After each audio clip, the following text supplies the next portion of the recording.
Hola, ¿qué tal? Que Dios los bendiga, hermanos. Bienvenidos al video número 3 de esta sección o de esta serie que hemos dado en llamar el estudio de San Juan, del Evangelio de San Juan. Bueno, estamos viendo, como ustedes saben, la preexistencia de Cristo, es decir, que Cristo existía antes de que haya sido encarnado. Bueno, estamos aquí en el número 5, ¿cierto? Es la tercera hoja. Amén. No el versículo número 5, sino estamos en el versículo 4, pero estamos en la tercera hoja, la pregunta o la enseñanza número 5. Dice así: en él estaba la vida, y la vida era la luz de los hombres, dice la palabra del Señor, Amén. y la luz en las tinieblas resplandece, y las tinieblas no prevalecieron contra ella.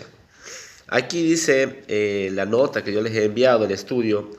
Dentro de la revelación divina del apóstol Juan, ve a Jesús como la vida y la luz, como dice Mateo, la ciudad asentada en tinieblas, le resplandeció gran luz, refiriéndose a Jesús en su ministerio. También en el mismo Evangelio de San Juan 14, Jesús declaró: yo soy el camino y la verdad y la vida. Es decir, Sí. tanto el Evangelio de Mateo como el Evangelio mismo o el evangelista San Juan declaran que Jesucristo es vida y que es luz. Y la luz en las tinieblas resplandece y las tinieblas no prevalecieron contra ella. Es decir, las tinieblas no pueden vencer a la luz. Eso es lo que quiere decir concretamente, ¿no? Amén. También, si luego vamos aquí a la parte número 6, digamos, dice en el capítulo 6, dice: hubo un hombre enviado de Dios. Eso está hablando ya, dando testimonio de Juan el Bautista. No es Juan el Evangelista. Les aclaro porque hubo muchas veces confusiones en los cuales pensaban que Juan el Bautista era el mismo Juan que ha escrito este Evangelio. Y no es así. Este Juan es Juan el Bautista. Está hablando. Pasamos el verso número 9, pasamos el verso número 10 y llegamos al verso número 11 y lo leemos: a los suyos vino y los suyos no les recibieron, mas a todos los que les recibieron, a los que creen en su nombre, aquí viene la parte buenísima, les dio potestad de ser hechos hijos de Dios. Es decir, solo Dios tiene el poder de transformar un corazón y realizar este sorprendente milagro de nacer de nuevo.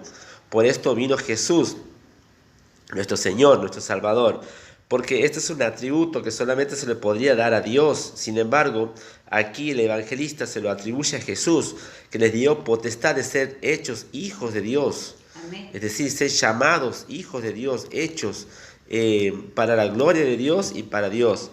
En esto se resume el propósito del Evangelio. Nadie puede otorgar el derecho, solo a aquel que lo tiene y es superior a todos. En Juan 3, Jesús habla sobre el tema con Nicodemo. Recuerden Juan 3, cuando Nicodemo se va de madrugada y se presenta y tiene una entrevista con Jesús. Y le explica el nuevo nacimiento, que eso lo vamos a ver más adelante. Es decir, este es un tema pendiente para verlo más adelante. También dice la palabra del Señor ya en el verso 14, aquí dice los cuales, el 13, los cuales no son engendrados de sangre, ni de voluntad de carne, ni de voluntad de varón, sino de Dios. O sea, engendrados por Dios, es algo que viene directamente del cielo. Por eso es que podemos ver la majestad de Jesucristo y uno de los grandes atributos del Señor, así como Dios Padre, también Dios Hijo tiene el atributo de poder hacernos a nosotros hijos de Dios, o darnos la potestad de ser hechos hijos de Dios, la autoridad, el poder y la potestad.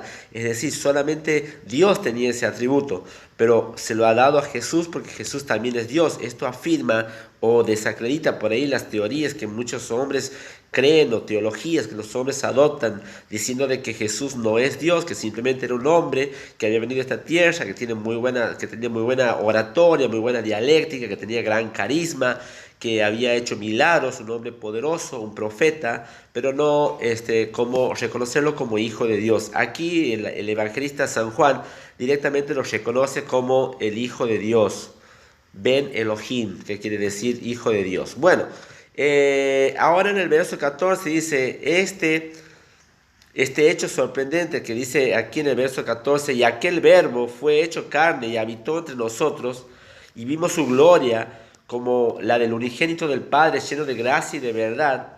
Aquí podemos ver que el famoso verbo que venimos leyendo arriba en los primeros capítulos se trataba de Jesús, porque el Verbo fue hecho carne y habitó entre nosotros y vimos su gloria, gloria como del unigénito del Padre, lleno de gracia y de verdad. Este hecho es sorprendente y maravilloso. No sé si se darán cuenta ustedes de lo maravilloso que es este hecho, porque Jesús, el Verbo, se ha hecho carne y ha habitado entre nosotros y nos ha dado la posibilidad de conocerlo, Amén. de conocer las vivencias de Jesús. Este hecho es sorprendente y maravilloso de que Dios mismo se hizo hombre, como dice la carta a los Romanos. En Romanos 2 también el profeta dijo que la Virgen daría luz, ¿sí? El profeta había hablado, el profeta Isaías, si mal no recuerdo, el profeta Isaías había dicho de que iba a dar la Virgen iba a concebir, iba a dar a luz, y iban a poder poner por nombre Emanuel. Esto es una profecía cumplida concretamente aquí, Amén. en lo que estamos leyendo, y dice que el Padre, es decir, que Jesucristo se ha convertido siendo Dios, se ha convertido en hombre y a su vez se ha convertido en siervo, como dice en el libro de Romanos, después lo vamos a chequear, Romanos 2, y también dice que el unigénito del Padre lleno de gracia y de verdad. El Emanuel, Dios con nosotros, algunos podrán decir que en esta instancia Jesús dejó de ser Dios para hacerse hombre, pero esta profecía y el contexto de los siguientes versículos descartan este misterio llamado la unión hipostática. La unión hipostática es de las dos naturalezas, tanto divina como humana, que pueden convivir en lo mismo y en un solo ser, tanto Dios como hombre. Eso solamente sucede, solamente Dios puede realizar ese milagro de la unión hipostática en Jesús. Jesús era Dios 100% y era hombre 100%, por eso le dolían los golpes, por eso sufría, por eso tenía sentimientos, por eso tenía hambre, por eso tenía sed, por eso a veces lloraba ante la tumba de Lázaro. Es decir, era 100% hombre, pero también era 100% Dios. Eso nunca nos olvidemos. Eso se llama la unión hipostática, la unión de las dos naturalezas conviviendo en un solo cuerpo, en un solo lugar. Esto es algo increíble, porque dice la palabra de Dios, y habitó entre nosotros, el Verbo fue hecho carne, Dios fue hecho carne, y vimos su gloria, gloria como del unigénito del Padre, lleno de gracia y de verdad. Aquí podemos ver que Él era Dios. También dice en la profecía bíblica de Emanuel, Dios con nosotros. ¿Cómo podía ser esto? Que las dos naturalezas convivan. Bueno, eso se llama la unión hipostática, es decir, donde conviven las dos naturalezas, tanto la divina, ¿no es cierto?, como también la humana. Eso es lo que Jesús era. No podemos negar que Jesús era Dios, tampoco podemos negar que Jesús era hombre.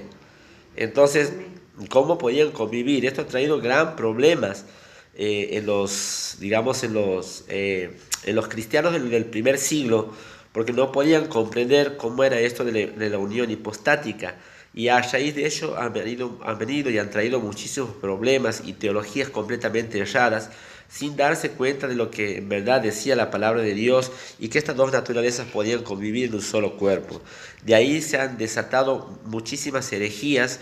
Herejías quiere decir cosas que no están en la palabra de Dios, en contra de Dios, sin saberlo. Les cuento esto para que el día de mañana ustedes sepan de que cuando alguien venga a decirles todo lo contrario, ustedes van a saber de que es una herejía el decir que Jesús era 50% Dios y 50% hombre. No, era 100% Dios y 100% hombre. ¿Cómo es esto? Esto es un misterio, pero sí sabemos que esta unión entre las dos naturalezas se ha dado en Jesús, porque dice el Verbo fue hecho carne, pero también dice Emanuel, Dios con nosotros, es decir, Dios con nosotros habitaba. El Verbo es Dios, el Verbo es Jesucristo, concretamente. Entonces aquí vemos la preexistencia de Cristo, es decir, que Cristo existía antes que haya nacido. El apóstol Juan, Juan el Bautista también dice, luego vamos a leer lo que dice la palabra de Dios con respecto a la declaración del apóstol, Juan el Bautista, no el apóstol Juan, sino Juan el Bautista, como él declara algo tremendo. Miren, aquí dice, porque era primero que yo. Dice, verso 15, vamos a leerlo entero. Juan dio testimonio de él, y clamó diciendo, este es de quien yo decía, el que viene después de mí es antes de mí porque era primero que yo. Si bien parece un juego de palabras, no es así. Le explico por qué. Juan dio testimonio de él, de Jesús, y clamó diciendo a gran voz, este es de quien yo decía, el que viene después de mí es antes de mí, porque era primero que yo. ¿Cómo es el que viene después de mí? Que viene después de mí quiere decir que había nacido después o que se había presentado en ese lugar después de Juan el Bautista. Pero dice, porque era primero que yo. Y eso es muy, muy difícil de probar, porque el primero que ha sido Juan, justamente Juan el Bautista ha nacido primero. Es decir, nunca podía ser primero que él en relación al nacimiento. Pero como él sabía que Jesús era Dios y Juan el Bautista interpreta que Jesucristo era antes que él, era antes de Abraham, como Jesús mismo decía, yo soy antes de Abraham. Entonces ahí vemos cómo Juan el Bautista da testimonio, aquí dice Juan dio testimonio, ¿no es cierto? En el verso 15, como pueden apreciar, él da testimonio de que Jesús era primero que él, primero que Juan. ¿Cómo es esto posible? Bueno, porque reconocía la deidad de Cristo, es decir, el ser divino que él era. Bien. Entonces aquí en el estudio dice, según Juan el Bautista declara que Jesús era primero, esto cronológicamente no podía ser, puesto que Juan nació primero. Y aquí tu pariente Elizabeth, ella también ha concebido hijo en su vejez, y este es el sexto mes para ella, a la que llaman estéril. Eso está en Lucas 1:36. Entonces, ¿qué interpretó Juan? Lo que muchos niegan. Después de casi 2000 años que Jesús es Dios. Al decir primero está refiriéndose a la eternidad de Cristo, puesto que no podía referirse a los tiempos finitos del hombre, es decir, a la cronología del hombre. No podría referirse a eso, estaba refiriéndose a algo superior y a algo mayor de lo que él podía manejar en este sentido, ¿no?